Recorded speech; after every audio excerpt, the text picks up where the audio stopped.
for the Agriculture Minister now given another term. Mr. Tomar has come out and made it very clear no one is repealing the farm laws. Other big takeaways as well. We're going to keep the focus on that. But let's listen in to another newly minted minister amidst face-offs with social media giant Twitter. Union Minister of State for IT, Ravi Chandrasekhar, spoke to India Today's consulting editor, Rajdeep Sardesai. I know you've been very vocal about this, yes. which is one of the first challenges that you're going to face, which is how to deal with social media. You've seen what's happened with Twitter, and some believe, there is speculation that Ravi Shankar Prasad, the previous minister, paid a price for this fractious relationship that he had with social media giants. You know, it was making the headlines virtually every day. You've also spoken out as a BJP spokesperson on it. Do you believe that that issue has to be taken to its logical conclusion, that all social media companies or anyone in the digital world also has to conform to Indian laws? No, look, I think the Union Minister for IT, Mr. Ashwini Vaishnav, and I have just taken charge today.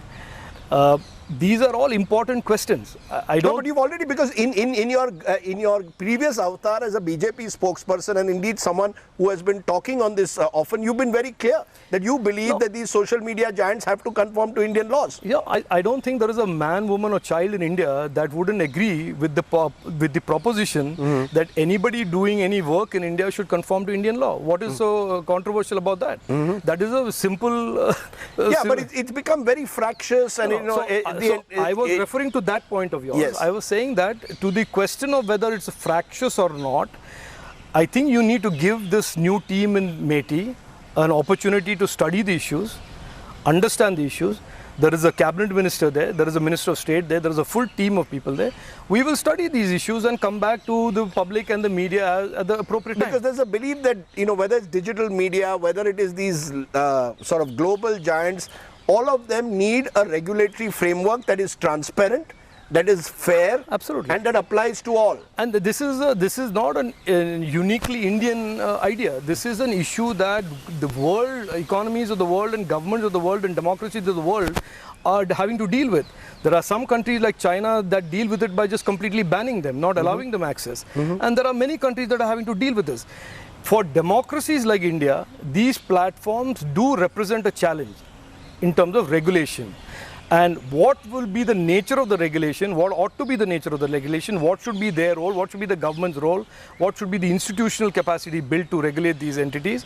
These are all issues that the new team... The criticism is that it could lead to misuse of police powers, arbitrariness or authoritarianism, and will be used to clamp down on free speech. Will be used to clamp down on free speech. Look, nobody can clamp down on free speech in India. We know it. It's a guaranteed fundamental right.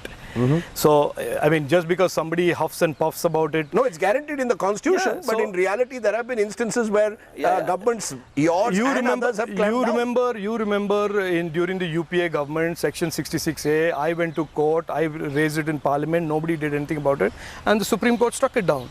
There are courts, there are processes of judicial intervention. If anybody feels that the right to free speech is being curbed, it's a guaranteed fundamental right, Rajdeep. This is not some women fancy thing. So I think just repeating that, saying that we are under threat is all, you know, we are just contributing to a chaotic, confused sort of a argument or a discourse. There is no, especially this government, there is going to be never any threat or challenge to the right to free speech. All right. Meanwhile, the mega cabinet expansion was a mammoth exercise to effect more than a minor facelift. The new look of Modi's cabinet has seen the purge of many old guards who were from the erstwhile Vajpayee era, shedding the baggage of the past and infusing new blood. मैं ज्योतिरादित्य माधवराव सिंधिया मैं नारायण तातुरानी मैं अश्विनी वैष्णव ईश्वर की शपथ लेता हूँ that I will uphold the sovereignty and integrity of India. A massive overhaul in Team Modi. That much more than a cosmetic overhaul. As many as 12 heavyweights falling by the wayside. The host of new faces signaling a firm shift. As many as 36 newly minted ministers, a more than generous dose of young blood being infused.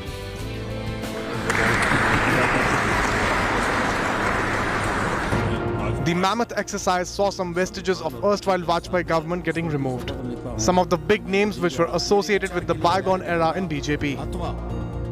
Ravi Shankar Prasad losing the mighty IT ministry. Prakash Javadekar forced out of the I&B ministry. And Dr. Harshvardhan losing all important health portfolio. Even veteran Santosh Gangwar missed the cabinet bus. Only Defence Minister Rajnath Singh and Minority Affairs Minister Mukhtar Abbas Naqvi marking themselves safe from the big cabinet purge.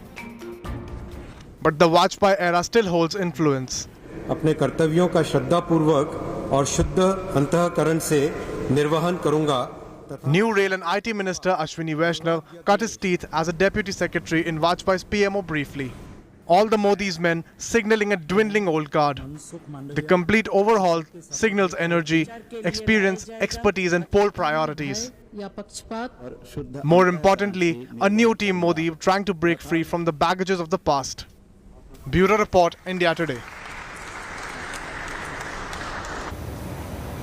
Meanwhile, with less than 6 months to go for Uttar Pradesh polls, the state's Deputy Chief Minister has triggered a big controversy by announcing a tribute to car sevaks who took part in the Ram Mandir movement. The Deputy Chief Minister, Keshav Prasad Maurya, visited Ayodhya to unveil the statue of a car sevak who died during the Mandir siege and announced that the car sevaks who laid down their lives for the Mandir will have roads named after them. The government will facilitate the car sevaks by placing their photographs as well.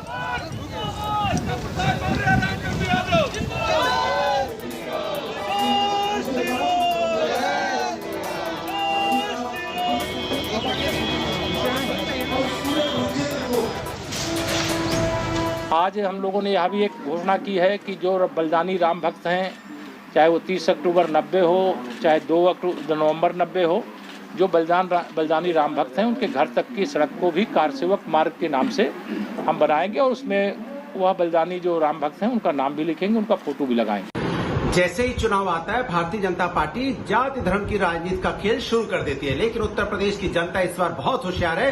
वो काम के नाम पे vote करेगी और Bharatiya Janata party का खेल तमाम कर देगी। Meanwhile, Andhra Chief Minister Jagan Mohan Reddy's sister Y.S. Sharmila has launched her new party on the birth anniversary of former Andhra Chief Minister and her father Y.S. Rajasekhara Reddy. Sharmila launched YSR Telangana Party.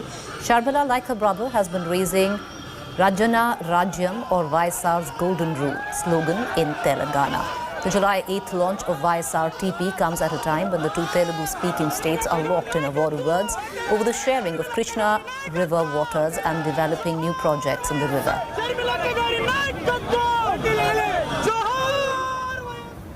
All right, viewers, we might have come out of the second wave, but a third wave, which many say is imminent. However, hundreds of maskless tourists throng the Kempty Falls in Mussoorie. In a viral video, hundreds of tourists can be seen bathing at the Kempty Falls in Mussoorie. All social distancing norms went for a toss amidst the fear of a third wave of the deadly virus. In Mussoorie, places such as Kuldi Bazaar and Mall Road were overcrowded.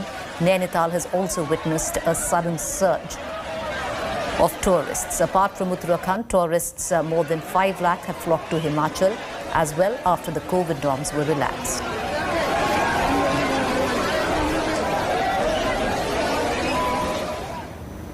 Moving on, as COVID cases surge in Japan, the government has declared a 2-week emergency ahead of Olympics. However, Tokyo is also preparing itself to host the showpiece event.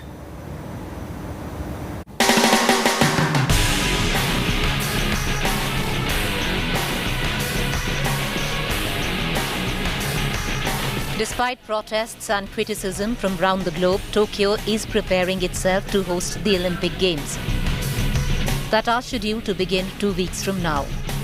Japan's capital city has been decked up for the showpiece global event. From the Olympic rings to walls being painted, there is a festive feel everywhere in Tokyo. In fact, most of the public vehicles can be seen carrying an Olympic symbol. Additionally, the Olympic countdown clock that was installed outside the Tokyo station in 2020 is finally ticking again, after it was turned off when the games were postponed last year. Even as the city gears up for the world's biggest sporting spectacle, COVID COVID cases are on the rise. Tokyo is currently placed under a quasi-emergency, which is likely to be extended even during the Olympics. The worsening situation, though, has led the organizers to reconsider even the 10,000 spectators cap at the stadiums.